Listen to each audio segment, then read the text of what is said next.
জন্মদিনের শুভেচ্ছা আর উদযাপন তো ছিলই, তবে ডোনাল্ড ট্রাম্পের জন্মদিনে সবচেয়ে বড় উপহার এলো বিশ্বের এমন দুই দেশের নেতার কাছ থেকে যাদের একে অপরের সঙ্গে রয়েছে বৈরী সম্পর্ক। একদিকে রাশিয়ার প্রেসিডেন্ট ভ্লাদিমির পুতিন, অন্যদিকে ইউক্রেনের প্রেসিডেন্ট ভলোদিমির জেলেনস্কি।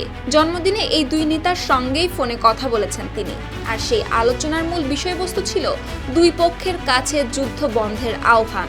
Дональд Трамп сказал, что договоренность близка, и он рассчитывает, что итоги сложных, но в конце концов. ক্রেমলিনের তথ্য অনুযায়ী রোববার প্রায় 1 ঘণ্টাব্যাপী ফোন আলাপে ডোনাল্ড ট্রাম্পকে শুভেচ্ছা জানান রাশিয়ার প্রেসিডেন্ট ভ্লাদিমির পুতিন। একই সঙ্গে মস্কো ও ওয়াশিংটনের মধ্যকার দ্বিপাক্ষীয় সম্পর্ক নিয়েও আলোচনা করেন দুই নেতা। ক্রেমলিনের সহযোগী ইউরি উশাকভ জানান, এই আলাপে ট্রাম্প আবারও আহ্বান জানিয়েছিলেন ইউক্রেনের যুদ্ধ বন্ধের বিষয়ে। মার্কিন দূত স্টিভ উইটকফ ও জ্যারেড কুশনার শিগগিরই আবার রাশিয়ায় সফরে যাবেন বলেও একমত হয়েছেন দুই নেতা। এ সময় পুতিন ট্রাম্পকে জানান, ইউক্রেনের প্রেসিডেন্ট ভলোদিমির জেলেনস্কি যদি বৈঠক করতে চান তাহলে তাকে মস্কোতে আসতে হবে। তবে এমন প্রস্তাব অতীতেও একাধিকবার প্রত্যাখ্যান করেছে জেলেনস্কি। তিব্বত লাক্সারি সো, বাংলাদেশের রূপ। ক্রেমলিনের বিবৃতিতে আরও বলা হয়, ট্রাম্প পুতিনকে জানিয়েছেন যুক্তরাষ্ট্র ও ইরানের মধ্যকার যুদ্ধ সংক্রান্ত একটি চুক্তি চূড়ান্ত হয়েছে। অন্যদিকে ইউক্রেনের প্রেসিডেন্টের কার্যালয় জানিয়েছে ট্রাম্প কথা বলেছেন জেলেনস্কির সঙ্গেও।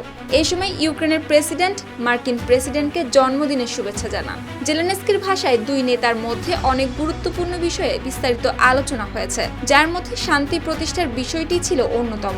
এছাড়া চলতি সপ্তাহে ফ্রান্সে অনুষ্ঠিতব্য G7 শীর্ষ সম্মেলনের সময় এই বিষয়ে আরও বিস্তারিত আলোচনা করবেন বলেও একমত হয়েছেন ট্রাম্প ও জেলেনস্কি। অর্থাৎ নিজের জন্মদিনে বিশ্বের দুই যুদ্ধরত পক্ষের নেতার সঙ্গে কথা বলে শান্তির বার্তা দেওয়ার চেষ্টা করেছেন মার্কিন প্রেসিডেন্ট ডোনাল্ড ট্রাম্প। তবে সেই প্রচেষ্টা শেষ পর্যন্ত ইউক্রেন যুদ্ধ থামাতে কতটা সফল হবে সেটাই এখন দেখার বিষয়। শুক্তি রায়, RTV।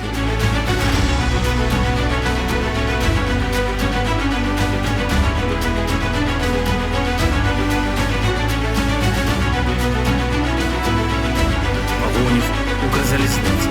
Спеціальний вагон електростанції. Вранці це сталося на Дніпровщині. Важливо, що наші залізничники